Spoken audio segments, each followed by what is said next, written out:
Guys, നമ്മളിന്ന് മാന്തൽ fish fry ആണ് ചെയ്യാൻ പോകുന്നത്. നമുക്കിവിടെ 3 വലിയ മാന്തൽ ഇട്ടിട്ടുണ്ട്. അത് വെച്ച് നമുക്ക് കുക്ക് ചെയ്യാം. ഹായ് ഗൈസ്, ഇതാണ് നമ്മുടെ മാന്തൽ. വലിയ മാന്തലാണ്. അപ്പം ഞാനത് 3 വാങ്ങിയിട്ടുണ്ട്. തൽക്കാലം നമുക്ക് ഒരെണ്ണം എടുത്ത് ഫ്രൈ ചെയ്യാം. ബാക്കി 2 നമുക്ക് മാറ്റി വെക്കാം. എന്നിട്ട് തേങ്ങ അരച്ച് ചാറും വെക്കണം. പിന്നെ അന്ന് ഒരു ഫ്രൈയും കൂടെ ചെയ്യാം. അപ്പോൾ നമുക്ക് തൽക്കാലം ഒരെണ്ണത്തിനെടുത്ത് നമുക്ക് മാറിനേറ്റ് വെക്കാം. മുമ്പായിട്ട് നമുക്ക് നമ്മുടെ മസാലപ്പെട്ടിയിൽ നിന്ന് മസാലയൊക്കെ എടുത്ത് മാറിനേഷന് വേണ്ടിയിട്ട് നമുക്കിതിലേക്ക് ഇടാം. അപ്പോൾ നമുക്കുള്ള മസാല എന്താണെന്ന് വെച്ചാൽ, നമുക്ക് വേണ്ടത് മുളക് പൊടി, കാശ്മീരി ചില്ലിയാണ് ഞാനിവിടെ യൂസ് ചെയ്യുന്നത്. ഒരു 3 സ്പൂൺ ഇടട്ടെ. പിന്നെ ഒരല്പം മഞ്ഞൾപ്പൊടി ഇടാം. പിന്നെ നമുക്ക് ഉപ്പ് ആവശ്യത്തിനിടാം. പിന്നെ നമുക്ക് കുരുമുളക് പൊടി,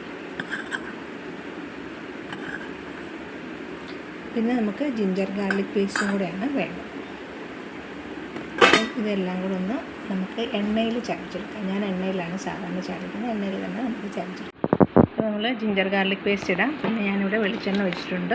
അതും കൂടാണ് നമുക്ക് ഈ ഒരു ഫിഷ് ഫ്രൈ ഉണ്ടാക്കാൻ വേണ്ടിയിട്ട് ഉള്ള മാറിനേഷന് വേണ്ട ഐറ്റംസ്. ഇത്ര മതിയാവും. പിന്നെ നമുക്ക് ഒരല്പം വെളിച്ചെണ്ണയും കൂടെ ഉപയോഗിക്കാം. ഇത്ര മതി. ഇനി നമുക്ക് ഇതൊന്ന് കുഴച്ചെടുക്കാം. ഇവിടെ ഏതായാലും ഒരു ടൊമാറ്റോ സോസ് കിടപ്പുണ്ട്, അതിനെ കൂടെ ഇടാം. ഒരു അല്പം പുളിക്ക് വേണ്ടി നമ്മൾ ടൊമാറ്റോ സോസും കൂടി ചേർത്ത് ഇതിനെ ഒന്ന് മിക്സ് ചെയ്ത് നമ്മളേതായാലും വലിയ മാന്തൽ ഇവിടെ എടുത്ത് വെച്ചിട്ടുണ്ട്. ഇതാണ് നമ്മുടെ മാറിനേഷനുള്ള സംഭവം. അപ്പോൾ വേണമെങ്കിൽ നമുക്കൊന്ന് വരയാം. വരഞ്ഞിട്ട് നമുക്ക് തേക്കാം.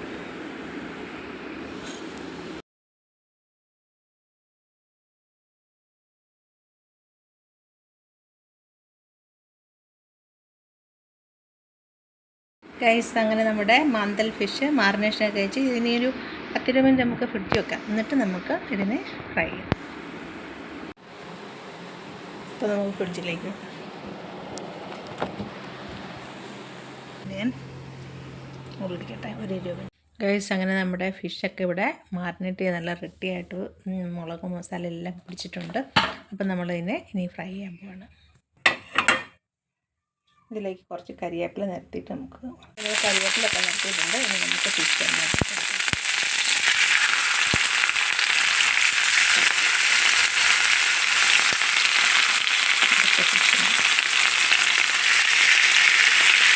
അപ്പോൾ അതതിന് പറക്കാനായിട്ട് ഫ്രൈ ആവട്ടെ. ഒരു സൈഡിൽ നിന്ന് മറിച്ചിടാം. വെച്ച് കഴിഞ്ഞ് ഫ്രൈ ആവും.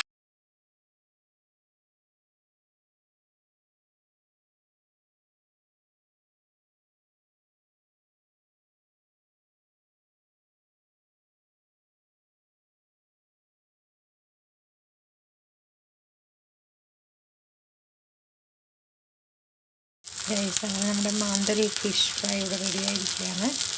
നമുക്കിനി ഇതിനെ എടുക്കാം. ഗൈസ്, അങ്ങനെ നമ്മുടെ മാന്തൽ ഫിഷ് ഫ്രൈ ഇവിടെ റെഡി ആയിട്ടുണ്ട്. വളരെ സൂപ്പറാണ്, ഭയങ്കര ടേസ്റ്റുമാണ്. മാന്തൽ ഫിഷ് ഇത്രയും ടേസ്റ്റുള്ള ഒരു ഫിഷാണെന്ന് എനിക്കറിയത്തില്ലായിരുന്നു. സാധാരണ നമ്മളിത് ഉണങ്ങിയ മീനാണ് വാങ്ങുന്നത്. പക്ഷേ ഇത് പച്ച മീൻ എനിക്ക് ലക്കിയായിട്ട് കിട്ടിയതാണ്. അപ്പം അങ്ങനെ ഞാനിത് ഫ്രൈ ചെയ്യാമെന്ന് വിചാരിച്ചു. അപ്പോൾ ഫ്രൈ ചെയ്തപ്പോൾ അടിപൊളിയാണ്. കാരണം അത് അങ്ങനെ തന്നെ വെച്ച് നമ്മൾ ഫ്രൈ ചെയ്തെടുത്തത് ഭയങ്കര ടേസ്റ്റിയാണ്. അതോടൊപ്പം തന്നെ ഞാൻ നെക്സ്റ്റ് ഡേയിൽ ഇതിന് ഞാൻ ചാറ് വെച്ച് പച്ച തേങ്ങ അരച്ച് ചാറ് വെച്ചു. അടിപൊളിയാണ് കേട്ടോ. ഞാനതിനകത്ത് മാങ്ങയൊന്നും ഇട്ടില്ല. മാങ്ങയും കൂടെ ഉണ്ടെങ്കിൽ സൂപ്പറായിരിക്കും. അപ്പോൾ എല്ലാവരും എവിടെയെങ്കിലും മാന്തൽ ഫിഷ് കിട്ടുവാണെങ്കിൽ തീർച്ചയായും തയ്യാറാക്കി വെക്കണം. സൂപ്പർ ടേസ്റ്റിയാണ്. ഇത്രയും ടേസ്റ്റായിട്ട് ഞാൻ ഇതുവരെ ഫിഷ് കഴിച്ചിട്ടില്ല. ഭയങ്കര ടേസ്റ്റിയാണ്. പ്രത്യേകിച്ച് എനിക്ക് ഇഷ്ടപ്പെട്ടത് അതിൻ്റെ തേങ്ങ അരച്ച് ചാറ് വെച്ചതും ഫ്രൈയും സൂപ്പറാണ് കേട്ടോ.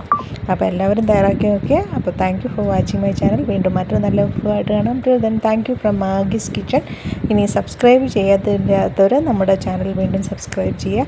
ഇതുപോലെ പുതിയ വിഭവങ്ങളുമായിട്ട് നമുക്ക് വീണ്ടും കാണാം. Till then thank you, by.